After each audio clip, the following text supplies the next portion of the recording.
día más, con la gracia del Señor, proseguimos el comentario del Catecismo de nuestra Madre la Iglesia. 1095. Por eso la Iglesia, especialmente durante los tiempos de Adviento, Cuaresma y sobre todo en la noche de Pascua, relee y revive todos estos acontecimientos de la historia de la salvación en el hoy de su liturgia. Por eso exige también que la catequesis ayude a los fieles a abrirse a esa inteligencia espiritual de la economía de la salvación, tal como la liturgia de la Iglesia la manifiesta y nos la hace vivir. En la noche de Pascua, especialmente pues en esa vigilia pascual, ¿no?, que es yo diría la madre de todas las liturgias, la Iglesia hace una relectura del Antiguo Testamento, viendo en ello toda una tipología, ¿no?, de la resurrección de Jesucristo. Comienza, recordáis las lecturas principales de la vigilia pascual. A veces no las hacemos todas, a veces los sacerdotes resumimos, porque la misma liturgia ofrece la posibilidad de poder resumirla, pues quizás para que no sea excesivamente larga, ¿no? Pero si se lee, si se celebra en su integridad, pues que es una maravilla de liturgia, en primer lugar se lee el libro o el relato de la creación, porque la creación del mundo de la nada no era sino una preparación de la resurrección de Cristo a una vida nueva. De poco serviría que hubiésemos sido creados de la nada si luego volviésemos a la nada. La creación de la nada era una preparación de la obra salvífica de destinarnos a la vida eterna. Eso, por lo tanto, de esa manera se introduce la liturgia. En segundo lugar, se habla del sacrificio de Abraham. El sacrificio de Abraham, nuestro padre en la fe, cuando lleva a su hijo Isaac, aquello no era sino una preparación del sacrificio pascual de Jesucristo. Era la preparación del Padre que entrega a su Hijo por la salvación del mundo. En tercer lugar, se lee esa noche santa, la noche de la vigilia pascual, se lee el relato del paso del Mar Rojo. Los israelitas entraron en medio del mar a pie enjuto. Bien, aquello no era sino una figura de lo que iba a ser el entrar en la Jerusalén celestial, habiendo atravesado el Mar Rojo, imagen del pecado del mundo que no es capaz de acabar y de tragar, ¿no?, y de ahogar al pueblo de la salvación. Y así poco a poco, ¿no?, se va prolongando la lectura del Antiguo Testamento. La siguiente lectura es la de Isaías. Con misericordia eterna el Señor nos quiere. La siguiente también del profeta Isaías, cuando habla de la nueva alianza, la alianza que Él selló con nosotros, imagen de la alianza que iba a hacer en Jesucristo, etcétera, etcétera. Toda una preparación, una lectura del Antiguo Testamento, la que hace la noche de la vigilia pascual, en preparación, en metáfora de lo que está por llegar en Jesucristo. El Catecismo dice también en el punto siguiente que es interesante conocer también hoy en día, acercarse a conocer pues cuál es la liturgia, cómo el pueblo judío hoy en día también celebra la liturgia. Ya os he dicho más de una ocasión que este es un catecismo que está escrito en una clave ecuménica muy, muy evidente, tanto hacia la Iglesia, hacia las iglesias orientales ortodoxas, como hacia el pueblo judío. Bueno, cuando hablamos de relación con el judaísmo, no es correcto hablar tanto de ecumenismo, sino de diálogo interreligioso. Ecumenismo se le llama pues a la relación entre las iglesias cristianas, y diálogo interreligioso pues al que tenemos con el judaísmo, con el islam. Este catecismo tiene una evidente, ¿no?, pues una evidente sensibilidad en el diálogo ecuménico hacia todos los cristianos, pero especialmente hacia los ortodoxos, y una gran sensibilidad hacia el diálogo interreligioso con los judíos. Entonces, por ello, en el punto 1096, pues se nos dice cómo también conocer la liturgia judía tal y como hoy en día se hace, pues conocer también cuáles son las fórmulas de las plegarias de alabanza que ellos realizan en su liturgia, nos hace entender pues muchas cosas de nuestra liturgia, sobre todo de las plegarias eucarísticas. Las plegarias eucarísticas, aunque son, claro, totalmente novedosas, ¿no?, en el sentido de que hacen presente a Jesucristo, sin embargo han cogido la estructura formal la forma de muchas plegarias de alabanza que se hacían en el pueblo de Israel. El mismo Jesús, cuando dice tomó el pan, pronunció la oración de acción de gracias, etcétera, esa estructura en la que Jesús hizo la consagración del pan y el vino es una estructura, pronunciar la oración de acción de gracias, etcétera, que el pueblo judío realizaba en la cena pascual. O sea que nuestra liturgia, en cuanto a su forma, tiene muchos aspectos, ¿no?, que han sido heredados de la liturgia judía.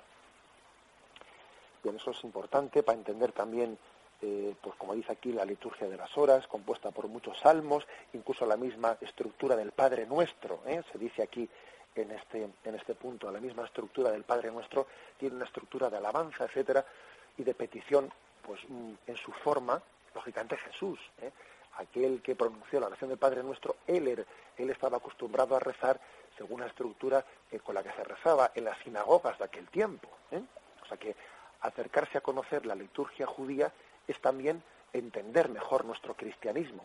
No olvidemos de que Jesús pues formó parte de aquellas oraciones en las asambleas de las sinagogas. Ese es un punto importante. Y concluye esta... acordaros de que estamos, para encuadrarnos, no perdamos el punto de partida, acordaros de que estamos hoy viendo cómo el Espíritu Santo tiene una función de pedagogo para preparar a recibir a Jesucristo. En cuanto el Espíritu Santo como el que prepara la historia del Antiguo Testamento y nos prepara a cada uno de nosotros. Bien, pero no únicamente prepara la historia del Antiguo Testamento, no, también nos prepara a nosotros personalmente. Y ahora vamos a concluir centrándonos en esto. Leemos los últimos 2 puntos y concluimos con esto. En la liturgia de la Nueva Alianza, toda acción litúrgica, especialmente la celebración de la Eucaristía y de los sacramentos, es un encuentro entre Cristo y la Iglesia. La asamblea litúrgica recibe su unidad de la comunión del Espíritu Santo, que reúne a los hijos en un único cuerpo de Cristo. Esta reunión desborda las afinidades humanas, raciales, culturales y sociales. La asamblea debe prepararse para encontrar a su Señor, debe ser un pueblo bien dispuesto. Esta preparación de los corazones es la obra común del Espíritu Santo y de la asamblea, en particular de sus miembros. La gracia del Espíritu Santo tiende a suscitar la fe, la conversión del corazón y la adhesión a la voluntad del Padre. Estas disposiciones preceden a la acogida de las otras gracias ofrecidas en la celebración misma y a los frutos de vida nueva que está llamada a producir. Es decir, aquí lo que se nos insiste es que también el Espíritu Santo quiere prepararnos para la liturgia. Quiere que tengamos un corazón bien dispuesto para acoger todo lo que nos va a ser donado en la Eucaristía. En la Eucaristía o en cualquier otra acción litúrgica. Deberíamos de distinguir entre la preparación inmediata y la preparación más remota. La preparación inmediata, pues deberíamos de hacerla, ¿no? Pues entrando quizás unos minutos antes de la celebración litúrgica y disponiéndonos a recibir, a prepararnos para ella.